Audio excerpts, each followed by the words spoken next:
importante que nós precisamos responder é, então, por que você crê na Bíblia? Por que a Bíblia e não o Alcorão? Por que a Bíblia e não os escritos de Confúcio? Por que a Bíblia e não o pragmatismo secular do nosso tempo? Por que a Bíblia? O que torna a Bíblia tão importante, não é? E aí a gente tem que tomar cuidado para não diluir nessa resposta somente a nossa experiência ou a maneira como nós fomos criados. Porque se nós dissermos, eu creio na Bíblia porque eu criei na Bíblia e ela mudou a minha vida. Ora, eu não duvido disso. Com certeza a Bíblia mudou a sua vida, ela mudou a minha, e a experiência pessoal enquanto testemunho, ela é absolutamente válida. Mas a experiência pessoal, no campo da multiplicidade de ideias, pode levar outra pessoa a dizer, ué, mas eu criei no Alcorão e o Alcorão mudou a minha vida. Certo? Então, o que que torna o seu escrito superior ao do outro? E é por isso que nós estamos aqui respondendo, porque acreditamos na Bíblia. E aquele vai passar, passa 42 slides.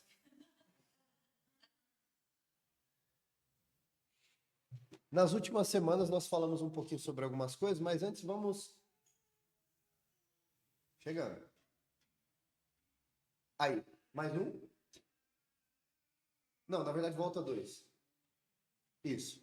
Maravilha. Então, este é o mantra que nós temos repetido aqui. Ele é majoritariamente inspirado em 2 de Pedro, na segunda epístola de Pedro. E a gente vai, inclusive, ler esse trecho hoje. Mas esse é o parágrafo que nós temos repetido aqui. Porque escolhemos acreditar na Bíblia. E eu queria que, como sempre, nós lêssemos todos juntos no 3. 1, 2, 3. Eu escolho...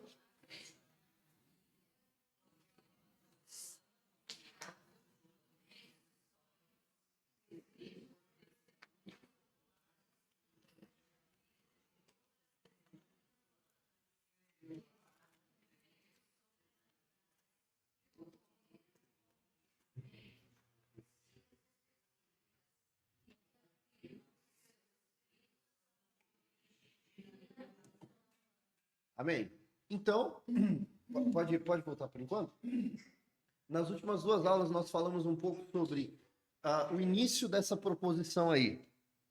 Eu escolho crer na Bíblia para mostrar para as pessoas que existe uma racionalidade na nossa crença. É claro que a fé nos é dada pela graça de Deus como um presente e nós cremos em Jesus, nosso Senhor, de maneira salvífica, somente porque o Espírito Santo de Deus nos permitiu. Mas ainda assim, a nossa fé, ela tem um aspecto de racionalidade. Quando nós olhamos para a Bíblia Sagrada, nós podemos dizer com toda a segurança histórica, manuscritológica e também experiencial de que eu escolho acreditar na Bíblia. Eu escolho não acreditar em Papai Noel. Papai Noel não me dá evidências o suficiente de existência. A Bíblia se apresenta para mim como um material que eu consigo confiar, que eu consigo dizer, ó, isso aqui é confiável. Então é importante dizer assim, eu escolho acreditar na Bíblia do ponto de vista racional. Mas ainda é importante dizer que ela é uma coleção, que ela não é somente um livro, como é o caso do Corão, por exemplo. O Corão, que é um livro que uma pessoa recebeu uma mensagem do anjo Gabriel, ninguém viu, ele desceu, contou que viu, e ele escreveu um livro. Na Bíblia, nós temos mais de 40 autores, 3 línguas diferentes, 3 continentes diferentes. Como se isso não bastasse. Diversos tipos diferentes de literatura. Alguns escreveram relatos históricos, outros escreveram profecias, outros escreveram evangelhos, outros escreveram salmos, poemas. Diferentes literaturas, 3 diferentes continentes. Europa, África e Ásia Menor. 3 diferentes línguas.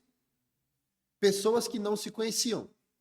Estratos sociais dos mais diversos, de reis a pescadores.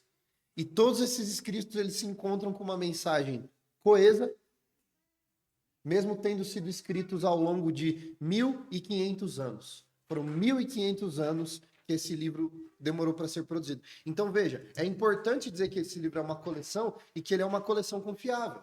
todas as vezes que os irmãos ouvirem alguém dizer que, mas não dá para confiar na Bíblia, porque assim, quando a gente pensa a Bíblia, a gente já está pensando um livro, igual a gente pensa o Alcorão, a gente pensa o Pequeno Príncipe, a gente pensa o Harry Potter, a gente pensa a Bíblia. Mas lembrem-se que a Bíblia não é um livro que foi produzido assim por uma pessoa ao longo de um ano, ao longo de alguns anos. É uma coleção em 3 línguas, 3 continentes, autores diferentes, diferentes classes sociais ao longo de 1.500 anos. Então, quando alguém disser não, veja, as pessoas, ou Constantino, né, que é o pessoal, Constantino ele é o nêmesis do ateísmo, né? O Constantino foi lá e formou a Bíblia, e ele alterou, ele tirou o que ele queria, ele colocou o que ele queria. Veja, se nós considerarmos isso, nós temos alguns problemas. Nós temos hoje, conforme nós falamos, cerca de 6.000 manuscritos gregos ou porções de manuscritos. Se a gente tivesse ali os monges da época de Constantino, que quisessem voltar e aí alterar, Nós estamos destituídos de diáconos hoje por causa do curso, Pri, desculpa. Bom, vamos lá. Então, se nós tivéssemos essa situação, e esses monges do Constantino mudaram toda a Bíblia e, portanto, nós não podemos confiar nela. Alguém já ouviu isso? A gente não pode confiar na Bíblia, que as pessoas selecionaram os livros que quiseram. Como é que você vai saber que você pode confiar naquilo e tal? Beleza, você bate em alguns problemas históricos se você faz uma afirmação como essa. Os monges de Constantino alterando a Bíblia teriam que encontrar mais de 6.000 manuscritos ou trechos de manuscritos e alterá-los, de maneira a não deixar nenhum vestígio de alteração, não serem pegos e nunca contarem para ninguém o que eles fizeram. Mas aí tem um segundo problema também. Jesus, ele disse o seguinte: ide e fazei discípulos de todas as nações. Essa palavra nações, não é? Significa, na língua grega, grupos étnicos diversos. E aí o problema de grupos étnicos diversos é que grupos étnicos diversos falam diferentes línguas. Assim, já no primeiríssimo século, o Novo Testamento já foi traduzido do grego, que foi a língua original dele, já para o hebraico, para interagir com os judeus, para o siríaco, para copta e para latim. Nós estamos falando já dos primeiros séculos da fé cristã, o texto bíblico sendo traduzido do grego para hebraico, latim, copta e siríaco. Então, contando a língua original do Novo Testamento, nós estamos falando de 5 diferentes línguas. Então, esses monges de Constantino deveriam encontrar esses 600 manuscritos, alterá-los todos da mesma forma, sem deixar rastros e sem ser pegos, e com a mesma qualidade em todas as línguas. Correto? E eles tinham que fazer em grego tão bem quanto eles fizerem em latim, tão bem quanto eles fizerem em hebraico, tão bem quanto eles fizerem em copta. Por quê? Porque todas as vezes que algum relato bíblico se confirma, o pessoal não costuma querer falar a respeito. Vocês podem pensar, até o século passado não havia registro arqueológico confiável da existência, por exemplo, de Pôncio Pilatos. E todo mundo, não, Pôncio Pilatos é uma figura fictícia do Novo Testamento. Aí beleza, aí o pessoal acha lá na região da Palestina um copinho escrito Imperador Pôncio Pilatos. O pessoal não fala, então eu estava errado, gente. Eu estava errado, realmente Pôncio Pilatos existiu. O pessoal fala, não, tudo bem, eu vou achar outra coisa para reclamar agora. Não é? Então, quando as coisas da Bíblia vão se confirmando, ninguém dá o crédito à Bíblia. Mas se o pessoal acha uma pedrinha, uma folhinha, o Evangelho segundo, sei lá, personagem, é capa de revista no mundo inteiro. Desprovamos a Bíblia. Toda vez que a Bíblia se confirma, ninguém fala nada, ninguém liga. Achou uma coisinha que vai gerar uma polêmica, é capa de revista no mundo inteiro. Mas vocês percebem como historicamente isso é delicado? Tem um terceiro problema para essa questão da adulteração da Bíblia. Os pais da igreja, a gente está falando aí da segunda geração, aí, discípulos dos apóstolos e os teólogos que formaram a teologia da igreja e organizaram as coisas nos primeiros séculos após os apóstolos, eles tinham um péssimo hábito de escrever comentários a respeito dos textos bíblicos, de forma que, ouçam isso, irmãos, olha esse dado arqueológico, se nós não tivéssemos nenhum manuscrito do Novo Testamento, nenhum, nós conseguiríamos reconstruir o Novo Testamento inteiro só com os escritos dos pais da igreja, exceto por 11 versos. Exceto por 11 versículos, nós temos material arqueológico para reconstruir o Novo Testamento, sem nenhum manuscrito do Novo Testamento, usando só os escritos dos pais da igreja. Então, os monges de Constantino teriam que achar 6.000 cópias, falsear todas elas em grego, copta, latim, hebraico, não deixar nenhum vestígio, não contar para ninguém o que eles fizeram, fazer tudo na mesma qualidade em todas as línguas e adulterar todos os comentários de todos os pais da igreja.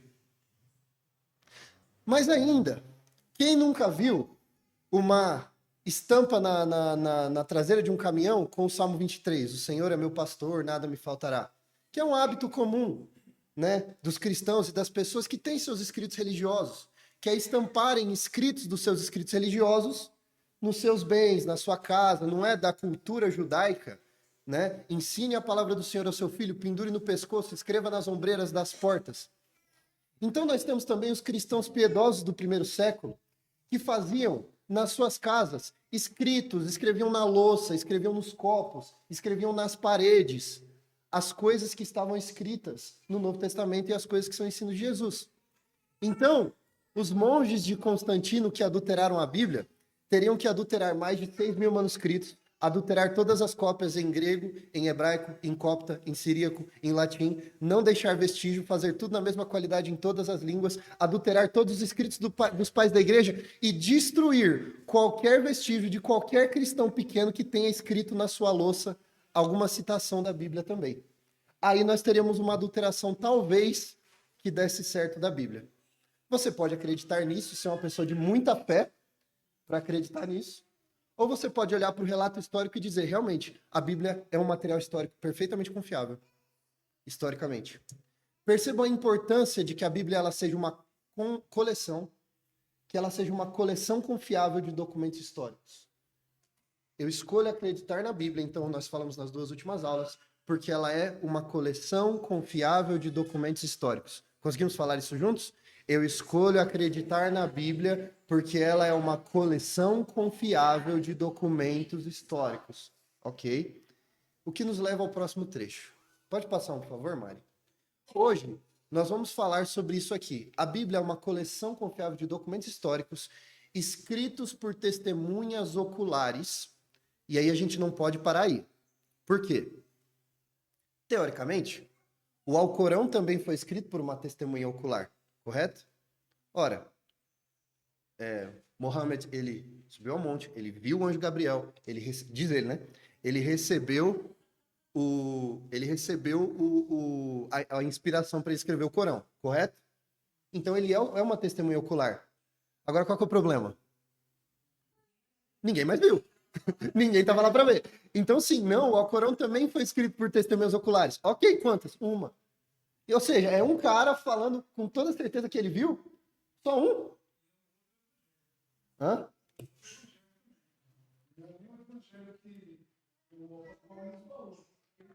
Sim.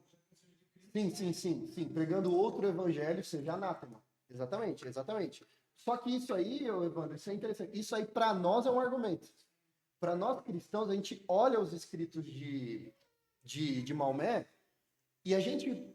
Assim, nós cristãos, nós podemos olhar aquilo e falar, nós não cremos isso aqui porque isso vai contra os ensinamentos de Cristo e dos apóstolos, certo? No mundo acadêmico, esse argumento não vale. Porque o que eles vão dizer? Para o muçulmano, esse é o evangelho. Entende? O pessoal vai relativizar, né? Agora, essa questão das testemunhas oculares é muito interessante. Foi importante eu fazer essa digressão, por quê? Porque a Bíblia fala sobre ela mesma, que ela foi escrita por testemunhas oculares, mas não só isso, foi durante o tempo de vida de outras testemunhas oculares que viram as mesmas coisas que ela relata acontecerem. Então perceba, aqueles que presenciaram os eventos da Bíblia não foram só os autores. Foi toda a sociedade da época viu aquilo acontecendo, correto? Então vamos dar uma olhadinha. Pode passar, por favor? Eu queria que o irmão ou uma irmã com uma voz bem forte lesse para mim, por favor, Atos capítulo 2, versos 22 a 32. Atos capítulo 2, versos 22 a 32.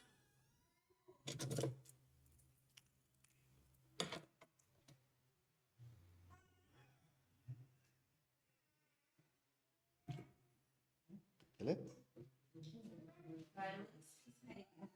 Amém.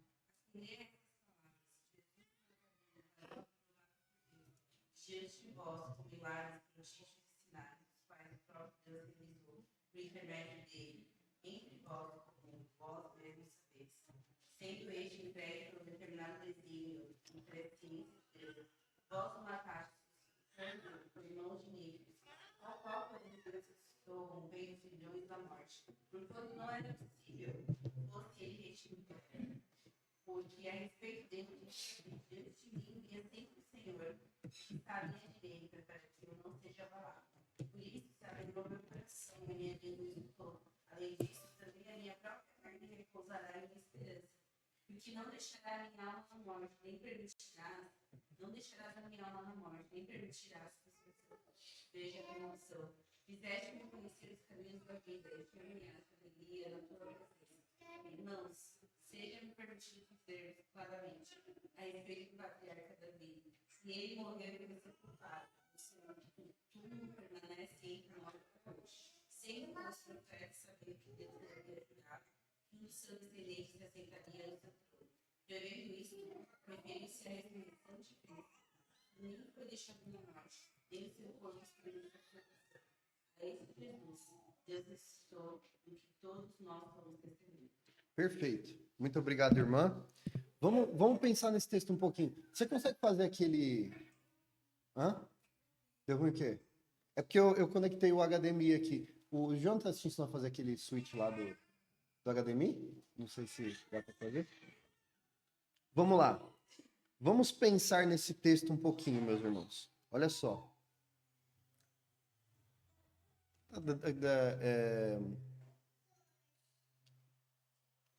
Você consegue dar um toque no Jonatas ali, rapidinho?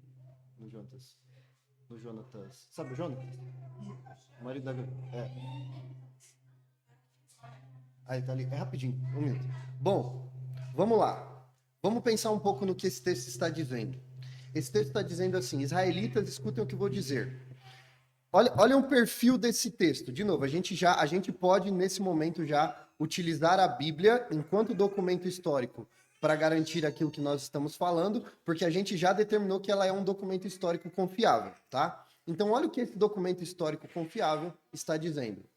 Ele está dizendo que, israelitas, escutem o que eu vou dizer. Jesus o Nazareno, homem aprovado por Deus, e aí ele diz, diante de vocês. Percebam o que esse texto, a maneira como esse texto não é construído.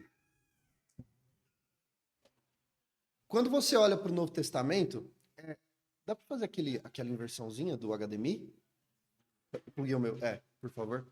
Percebam como esse texto não é construído. Se você vai no Antigo Testamento, você vê alguns textos, principalmente textos dos profetas, certo? Que são construídos da seguinte maneira. Pensa, por exemplo, em Isaías, no capítulo 6, que é quando Isaías tem a sua primeira visão. Quando Isaías tem a sua primeira visão, o que ele diz... Acho que tá ligado, né? Tá ligado.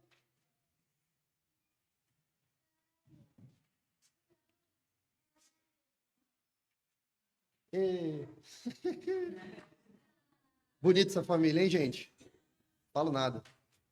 Olha só, mas eu vou, peraí. Duplicar. Deixa eu ver se tá certo assim. Ah, tem que deixar, entendi. Entendi. Tudo bem, pode ser. Bom, vamos lá. Então perceba a maneira como esse texto ele não é construído, tá? Quando a gente olha, por exemplo, escritos dos profetas, digamos escritos dos profetas, Isaías no capítulo 6, ele fala o seguinte, ele fala, no ano da morte do rei Uzias, eu vi o Senhor assentado num grande sublime trono. Eu vi. Foi uma coisa que eu vi acontecer. Ezequiel fala, o Senhor apareceu para mim, não é? Então, mas quando a gente chega no Novo Testamento, uma coisa, não descreditando no Novo Testamento, mas uma coisa que a gente vê no Novo Testamento, por exemplo, diante de vocês. Então percebam que o testemunho que Pedro dá não é um testemunho do tipo assim, israelitas, deixa eu contar para vocês o que aconteceu para vocês verem se vale a pena acreditar nisso. Não. O que ele diz é, israelitas, isto aconteceu diante de vocês, correto? E aí, você vai avançando no texto, Pedro ele vai dando o testemunho dele, até que ele chega no final aqui no verso 32 e ele diz que Deus ressuscitou Jesus e deste fato todos nós somos o quê? Testemunhas. Então não é como se Pedro estivesse falando a uma multidão que não sabe o que aconteceu. Pedro sabe que a multidão sabe o que aconteceu. Deixa eu aumentar o texto aqui.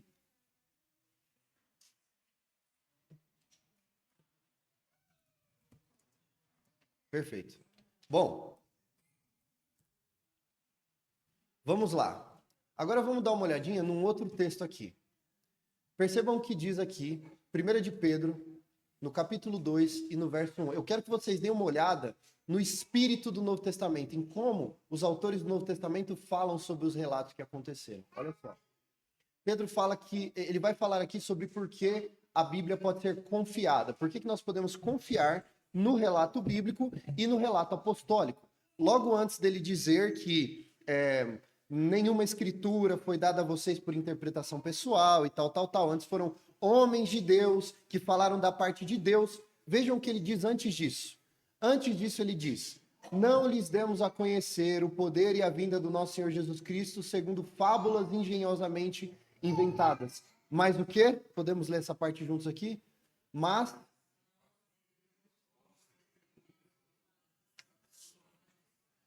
Perfeito. Nós fomos testemunhas oculares. Nós vimos o que aconteceu. E aí ele segue dizendo, porque ele recebeu honra e glória da parte de Deus Pai, quando pela suprema glória lhe foi enviada a seguinte voz.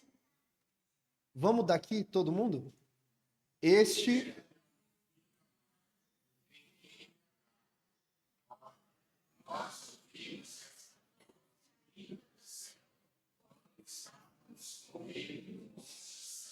Perfeito, vamos pensar um pouco nisso.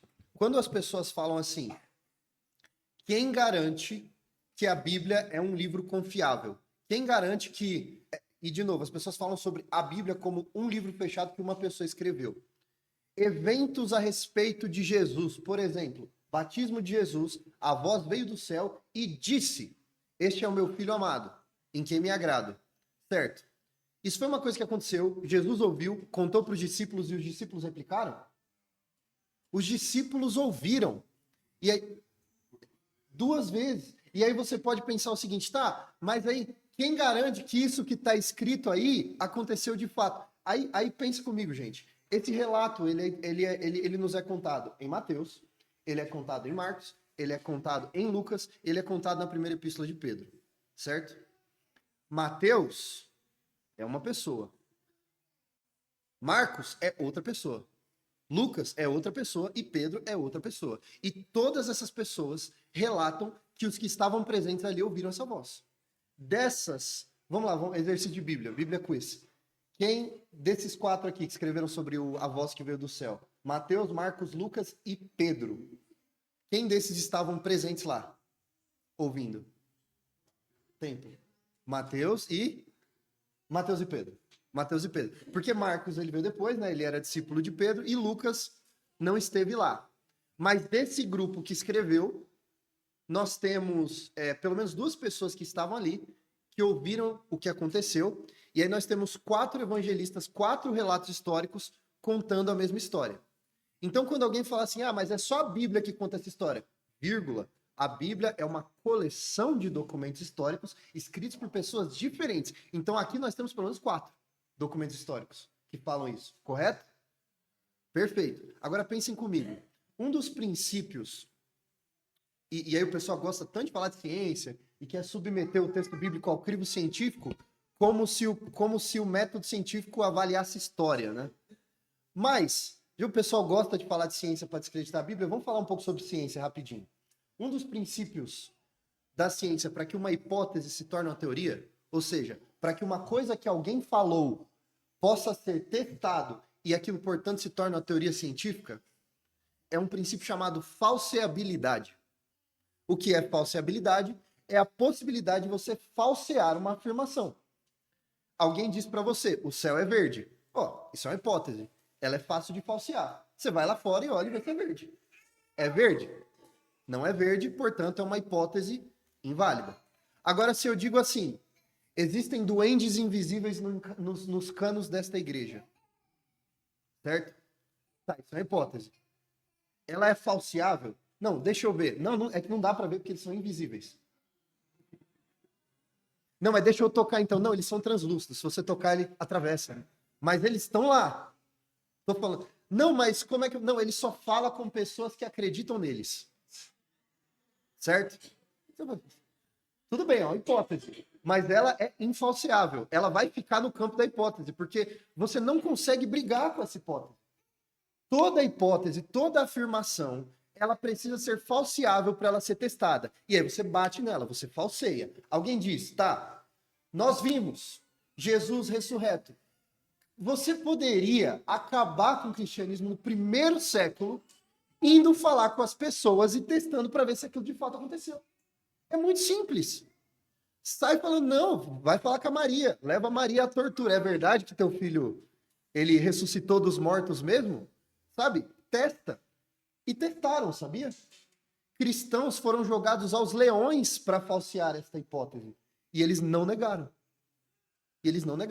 Essa é a hipótese, digamos assim, da ressurreição de Cristo. É uma coisa tão falseável que tentaram falseá-la. E não conseguiram.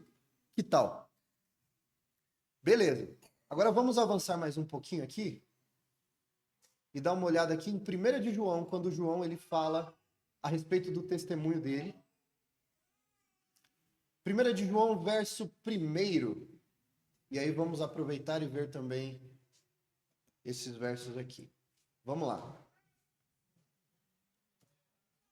Podemos ler juntos? No 3, 1, 2, 3. O que era...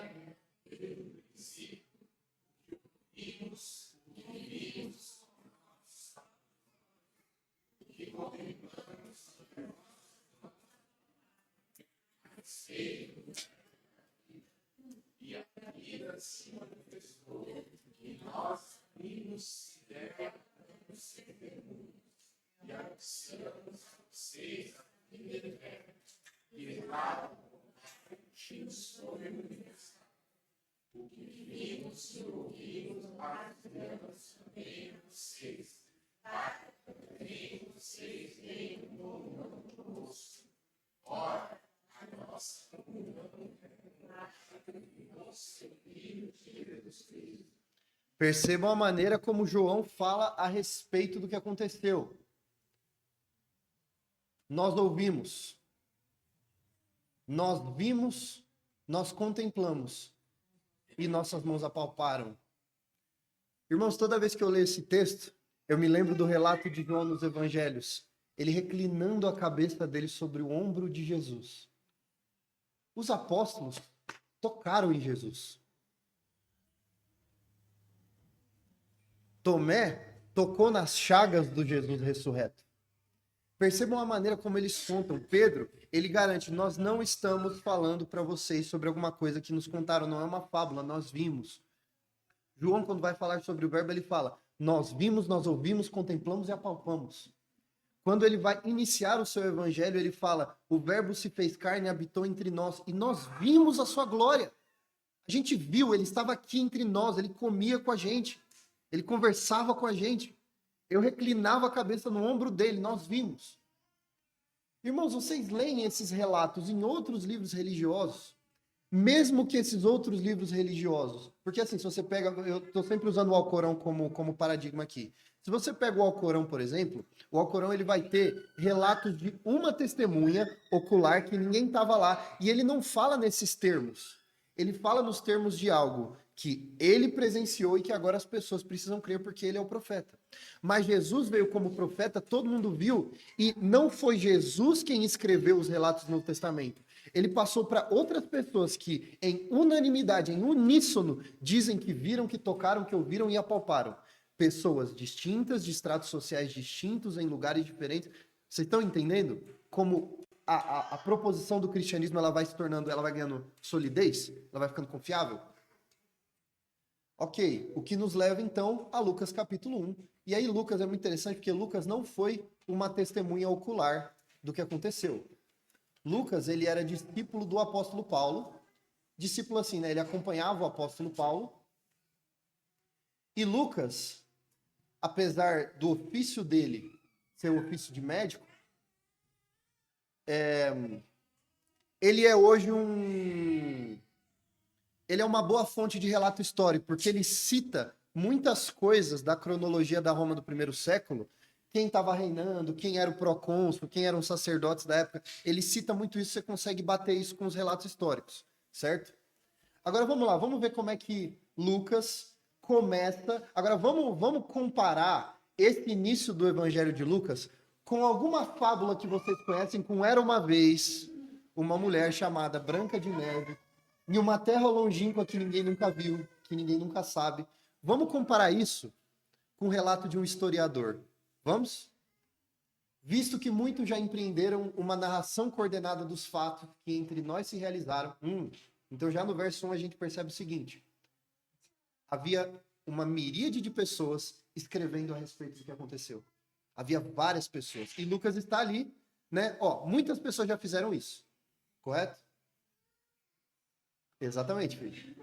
Conforme nos transmitiram os que desde o início foram deles testemunhas oculares e ministros da palavra. Então, no verso 2, ele diz assim, ora,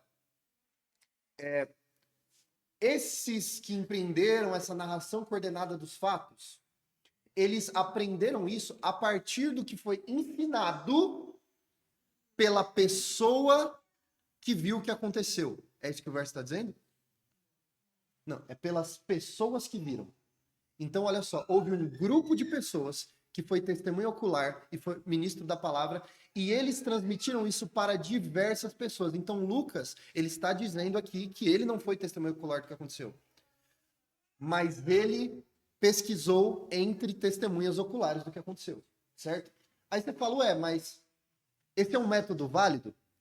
Irmãos, pensem comigo. Alguém te conta um relato, alguém te conta um fato. Você não consegue provar aquilo cientificamente, porque um fato, um relato, não é uma coisa científica. Não é uma coisa que está no campo da ciência. Isso é uma coisa interessante, gente. Quando alguém vir com esse papo para vocês de não dá para provar Jesus pela ciência ou a Bíblia pela ciência, vamos falar um pouco sobre o método científico. Como é que você prova alguma coisa enquanto princípio científico? O método científico é assim, bem resumidamente falando. Você leva alguma coisa para o laboratório e você repete. Se ele se repetir um número maior de vezes do que ele não se repete, portanto, você tem um princípio científico. Se você leva um remédio para o laboratório, testa no ratinho, certo? E o ratinho é curado 10 vezes e morre uma vez só, aí você tem algo científico sendo provado ali. Relatos históricos você não prova cientificamente. Não é a ciência que cuida disso.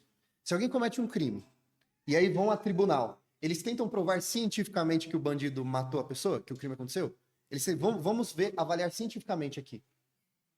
Porque isso não é um dado científico. Portanto, você não prova cientificamente. Como é que você prova que alguma coisa aconteceu se ninguém viu? Você vai atrás de fatos, você vai atrás de testemunha, você vai atrás de evidência. E aí, se você junta testemunhas suficientes, evidências suficientes, relatos suficientes que são compatíveis entre si, o que você tem? Ninguém viu, ninguém sabe. Mas a gente tem informação suficiente para saber o que aconteceu. A gente tem evidência suficiente. É assim que você avalia uma proposição de um acontecimento, correto? Pergunta, a existência de Jesus tem isso? Testemunha, relato arqueológico, sabe? Gente que viu. Se a gente adere a esse método nos tribunais, a gente aplicando o mesmo método a Jesus e à Bíblia, a gente deveria aceitar também o que as evidências nos dizem, correto?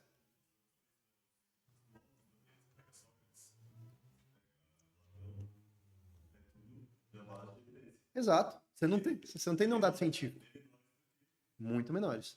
Exatamente. E ninguém questiona. Será que Sócrates... Exatamente. Não, mas... Não, tanto não questiona que, por exemplo, você pega... A gente estava falando na aula passada, Hipócrates, por exemplo. A gente usa a ética médica de Hipócrates hoje e ela é 30 vezes menos confiável do que o Novo Testamento, arqueologicamente falando. 30 vezes, né? Então, né, você vê, tem 20 manuscritos de um, 6 mil do outro. Aí um você fala, não, confiável. Aí o outro você fala, não, vejamos. Né? Veja bem. Pois bem, aí Lucas fala, igualmente a mim pareceu bem, depois de cuidadosa investigação, isso é importante, cuidadosa investigação, de tudo, desde a sua origem, dar-lhe por escrito, excelentíssimo Teófilo, uma exposição de ordem. Perceba que, para que você tenha plena certeza das verdades que foi destruído. Perceba que o relato de Lucas, ele é uma carta, o evangelho foi escrito para uma pessoa específica. Ele pesquisou, ele fez uma cuidadosa investigação. Aliás, que elegante esse início de Lucas, né, gente? Não é nada de era uma vez. Olha só isso, olha o nosso livro de fé, gente. Olha o nosso livro de fé. Visto que muitos já empreenderam uma narração coordenada dos fatos que entre nós realizaram, pareceu a mim, depois de cuidadosa investigação, contar para vocês o que aconteceu. Isto posto, Jesus é rei. Amém? Ok. E aí nós temos esse aqui, que talvez seja o relato apologético da ressurreição de Jesus mais impressionante que nós temos. Vamos dar uma olhadinha. 1 Coríntios, capítulo 15, versos... Vamos do 1 a 8 aqui, tá? 1 Coríntios 15, versos 1 a 8. Vamos lá. Irmãos, eu vou ler aqui pra gente. Venho lembrar-lhes do evangelho que anunciei a vocês, o qual vocês receberam e no qual continuam firmes. Por meio dele vocês também são salvos se retiverem a palavra assim tal como a preguei a vocês, a menos que tenham crido em vão. Antes de tudo, entreguei a vocês o que também recebi. Cristo morreu pelos nossos pecados, segundo as Escrituras. Isso aqui vai ser parte... Isso aqui vai ser parte da nossa próxima aula, segundo as Escrituras. A gente vai falar sobre o cumprimento de profecias específicas, mas próximos episódios. Foi sepultado e ressuscitou no terceiro dia, segundo as Escrituras, cumprimento de uma profecia específica. E apareceu a Cefas e depois aos 12. Aqui começa a nossa brincadeira. Ele não ressuscitou do jeito como a teologia liberal às vezes tenta pregar, né? Que o relato da ressurreição de Jesus... Não, é que Jesus, os princípios de Jesus, eles se ressuscitaram no coração daqueles que o seguiam. É por isso as pessoas, o ensinamento de Jesus era tão forte que as pessoas em se recusando, né? 1 Coríntios 15. 1 Coríntios 15. Assim, era tão forte aquilo que Jesus ensinava que os discípulos, eles... Não, eu não aceito que ele morreu. Ele está vivo em mim. Né? Teve seus irmãos, entrevista da Kamala Harris, que perguntaram para ela, quem é o melhor rapper vivo, né, hoje? Aí ela, Tupac. Aí ela, não, madame, vivo? Aí ela, não, ele está vivo em mim. Não é? Não é desse jeito, entendem? Ele apareceu a Cefas primeiro, depois ele apareceu aos 12. E aqui entra um ponto importante, porque esse é um dos textos que a academia gosta de pegar para falar de uma contradição da Bíblia, né? Porque como é que ele apareceu a Cefas, e aí depois ele apareceu em total aos 12, se um deles tinha se matado? Se alguém dissesse para você, como é que Jesus apareceu aos 12, se Judas Iscariotes não estava vivo mais, e ele era parte dos 12? Alguém sabe como responder essa pergunta? Não. Não só isso. O número da totalidade dos apóstolos ele é importante, mas tem uma outra coisa. O que aconteceu em Atos capítulo 1? Finalzinho de Atos 1? Exatamente. Judas foi substituído. Então aqui nós temos aparentemente uma contradição da Bíblia. A não ser que você leia o resto da Bíblia, certo? Porque o número de apóstolos ser 12 era um número importante. Porque era o contraponto ao povo de Deus no Antigo Testamento, formado por 12 patriarcas, 12 tribos, e agora nós temos a nova expressão do povo de Deus, que não está restrito a uma nação, mas que é um povo formado por toda a raça, tribo, língua e nação, todo povo, tribo, língua e nação, e que agora os 12 patriarcas são os 12 apóstolos, certo? Pois bem, Jesus então apareceu a Cefas e aos 12.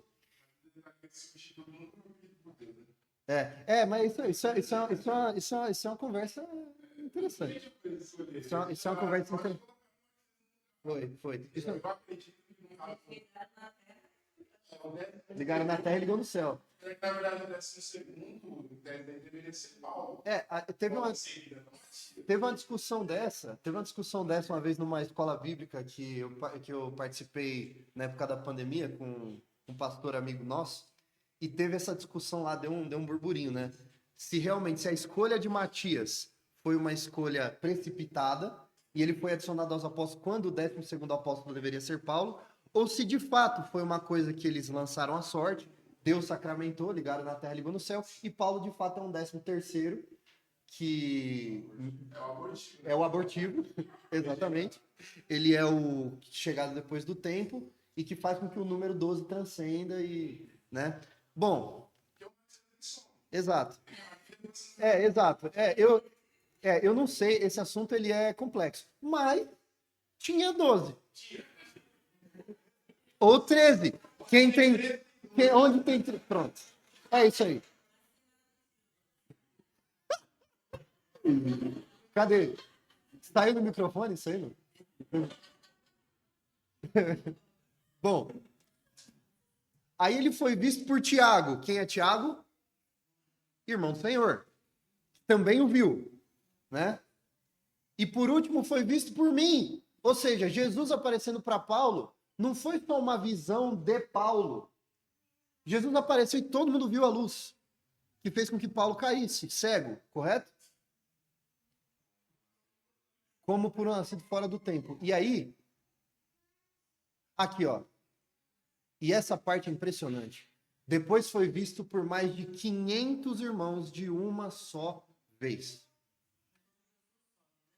Não, antes, durante o tempo que ele ficou andando ressurreto. Foi visto por mais de 500 pessoas. Irmãos, 1 Coríntios, eu falo essas coisas, eu fico honestamente emocionado. 1 Coríntios foi escrito na década de 50 depois de Cristo, 55 por ali, depois de Cristo, certo? Se você faz a matemática disso aí, e você considera que ele fala, a maioria ainda vive, porém, alguns já dormem. Quanto é que é a maioria de 500? A maioria de 500, 251, digamos. 251, certo? Matematicamente, 251. E aí você tem, faz a conta, mais os 12. 251 mais 12. 268, certo? É isso? Não, 263. Eu sou professor de inglês. 263. Mais Paulo, 264. Mais Tiago, 265. Mais as Marias, que não foram mencionadas aí, 266, 267. Vamos considerar 260 para dar aos céticos o benefício da dúvida? Você vê que margem de erro para baixo, certo? Estilo Datafolha, margem de erro. 260 com 200 para mais, 200 para menos. Nós estamos falando de pelo menos 260 pessoas que viram Cristo ressurreto quando 1 Coríntios foi escrito. 260 pessoas, pelo menos, que viram Jesus Cristo vivo depois de ter ressuscitado, que estavam vivas quando Paulo escreveu 1 Coríntios. Essa afirmação de Paulo é perfeitamente falseável. Vai atrás dessas pessoas. Irmãos, tudo que o Império queria era destruir o cristianismo. Vocês acham que eles não tinham um motivo para ir atrás disso aqui e verificar se é verdade ou não? 260 pessoas vivas quando Paulo escreveu 1 Coríntios. 260 pessoas vivas viram Jesus Cristo ressurreto quando Paulo escreveu 1 Coríntios. Não é um escrito tarde, que aconteceu depois, que alguém inventou, Constantino foi lá, vamos falsear o Novo Testamento, aí Constantino vai lá com seus monges, vão atrás de 6.000 manuscritos, precisam falsear todos eles em copta, latim, hebraico, judaico e qual que era a outra língua que eu comentei? Aramaico não teve Novo Testamento, mas, bom, pelo menos 5 línguas. Pelo menos 5 línguas. Tinha que falsear todas essas línguas. Tinha? Aí, beleza, vai lá, vai nos pais da igreja, falseia todos os documentos dos pais da igreja com os quais nós conseguimos reconstruir o Novo Testamento inteiro, exceto por 11 versos. Aí, falseia também, vai nas casas de todos os cristãos que anotaram versos da Escritura na parede da casa, na ombreira da porta, na sua louça. Falseia tudo, destrói tudo. Destrói tudo, não conta para ninguém e constrói o cristianismo. Mas havia 260 pessoas que viram Cristo ressurreto e que ainda estavam vivas quando 1 Coríntios foi escrito. Vocês entendem como é muito fácil ir atrás para ver se é verdade ou não? É muito fácil. Enfim, isso não é só o Novo Testamento, tá? Novo Testamento, olha só, no Antigo Testamento, se você olha algumas coisas, né, pra gente ir mais rápido aqui, ó. Moisés, Arão, Nadab e Abiú viram o Deus de Israel. No ano em que morreu o rei Uzias, eu vi o Senhor assentado sobre um alto e sublime trono. Isaías capítulo 6. Os céus se abriram e eu tive visões de Deus. Percebam, mesmo no Antigo Testamento, os profetas eles têm relatos, alguns pessoais, justiça seja feita só deles, mas outros, por exemplo, de Moisés, vendo a glória do Senhor junto com Arão, junto com Nadab, junto com Abiú, correto? A gente está falando sobre relatos que podem ser historicamente testados. Eles podem ser historicamente testados, correto? O que nos leva, não que a gente precise disso, porque a nossa fé está calcada aí, mas só para os irmãos verem como nenhuma parte da nossa fé deixa de ter uma expressão no mundo real. O que nos leva aqui, por exemplo, como é que faz a apresentação de slides? Eu não estou conseguindo ver o... Peraí, só um minutinho, deixa eu arrumar aqui.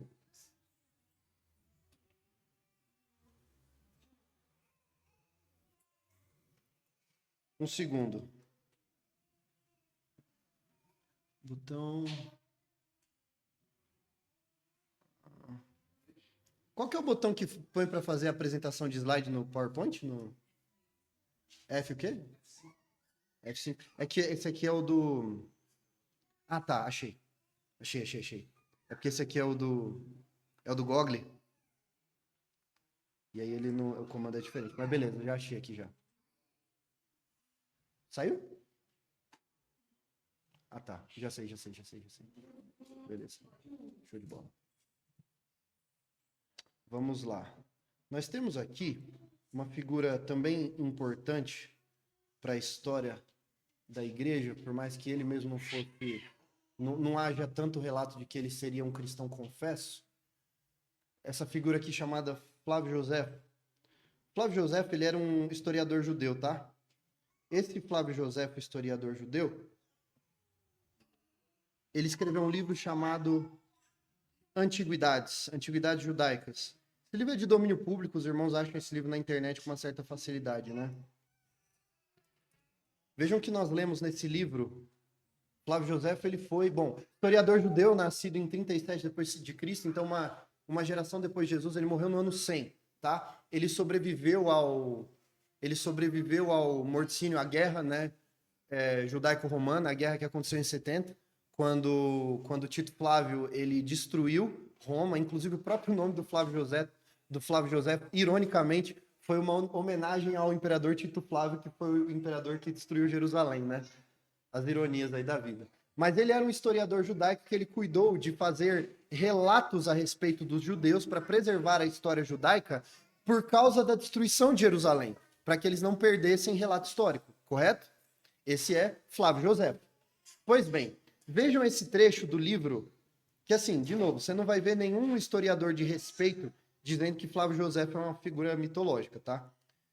Nós temos aqui, se os irmãos quiserem checar depois, fica na página 835, tá? Então, você vai lendo até chegar na 835, você vai achar esse relato aqui de Flávio Josefo no livro Antiguidades Judaicas. Lembrando, ele não está fazendo uma apologia do cristianismo.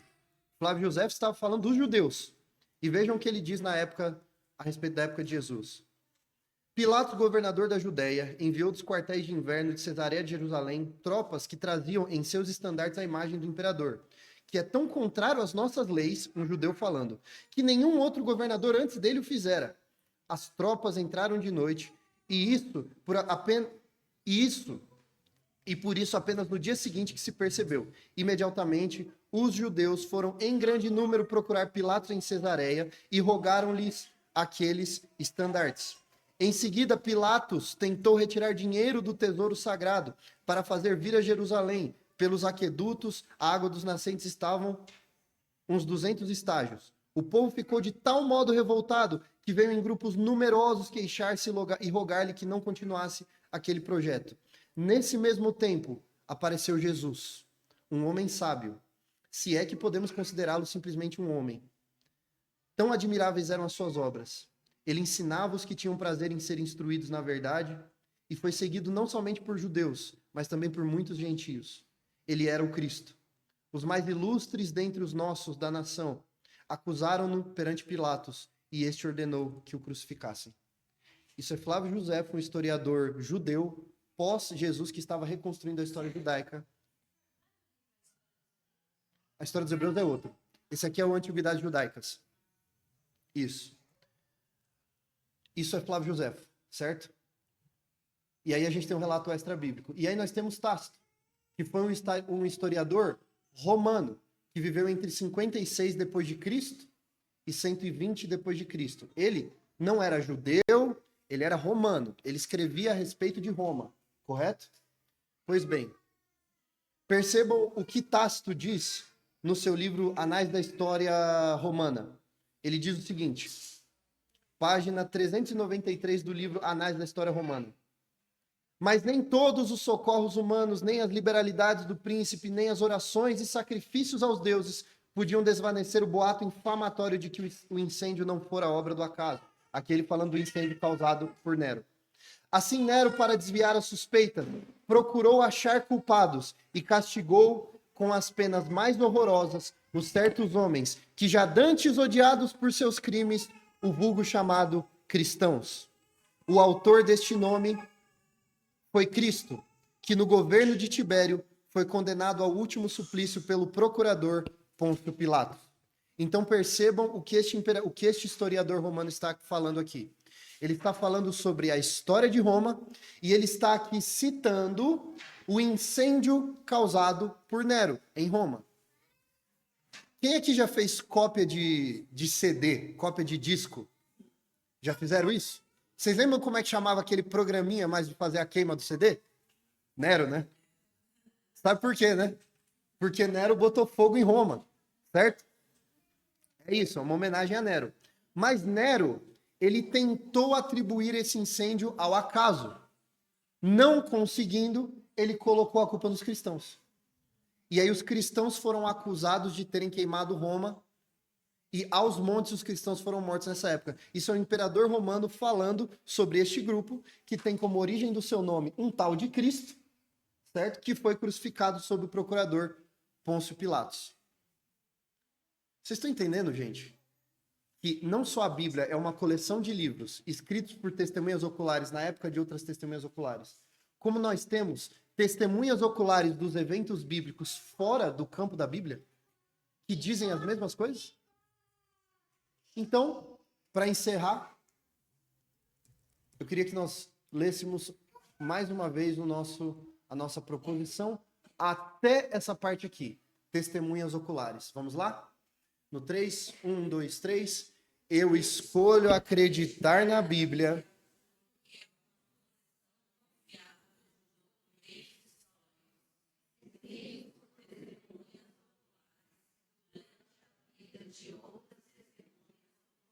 Até aqui.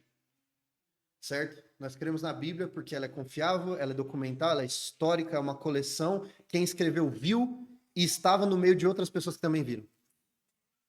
E a partir da semana que vem, nós vamos falar a respeito das profecias que a Bíblia cumpre. Porque aí que tá. Quando você aceita que ela é histórica, que ela é confiável e que houve testemunhas oculares do que aconteceu, a gente pode olhar para o que ela diz. E ela relata eventos miraculosos, casos sobrenaturais que aconteceram não aleatoriamente, do tipo assim, gente, eu sei que tem alguém aqui hoje que está passando por um problema muito sério. E Deus manda dizer a você, não é esse tipo de testemunho, né? Que nesse tipo de profecia, não. É uma profecia muito específica.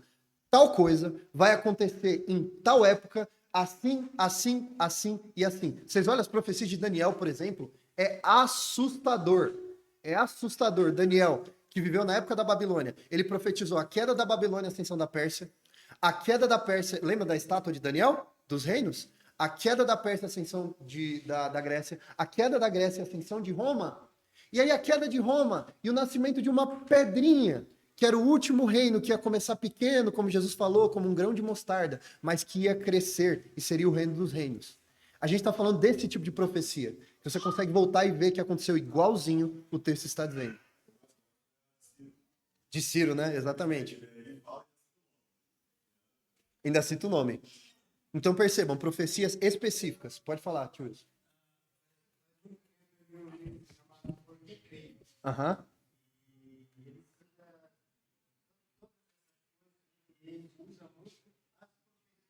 Sim, sim.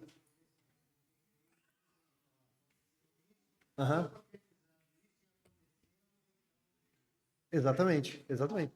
É isso. Esse vai ser o assunto da aula que vem. A gente vai selecionar as profecias mais impressionantes ali da Escritura e a gente vai mostrar como elas aconteceram específicas e não aleatoriamente, assim. Tipo, eu sei que tem alguém aqui precisando de um emprego.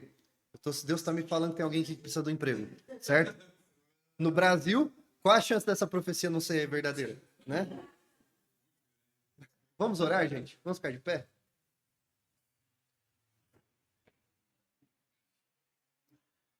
Ah, Jonathan, você pode fazer uma oração para nós encerrar, por favor, mano?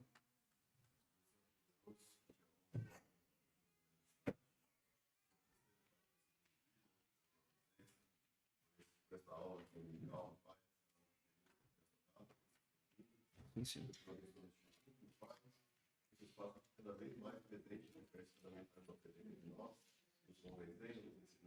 Amém, Senhor. Amém. Glória a Deus. Vamos tirar um descanso. Daqui a pouco cultuaremos ao Senhor.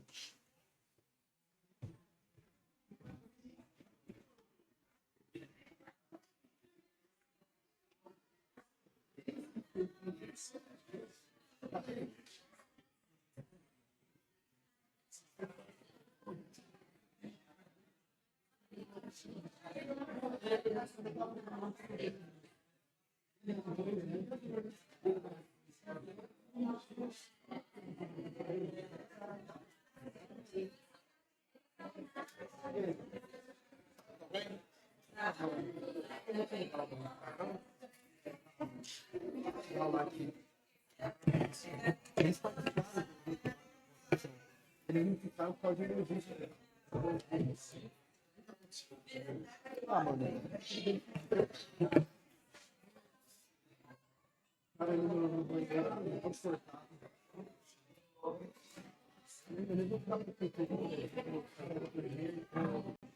Tá te falando, rapaz, a gente conheceu também. A gente vai lá.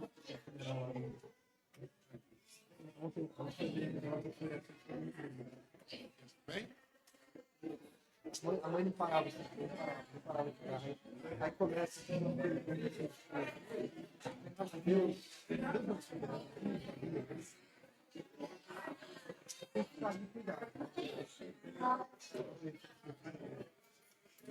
Ai.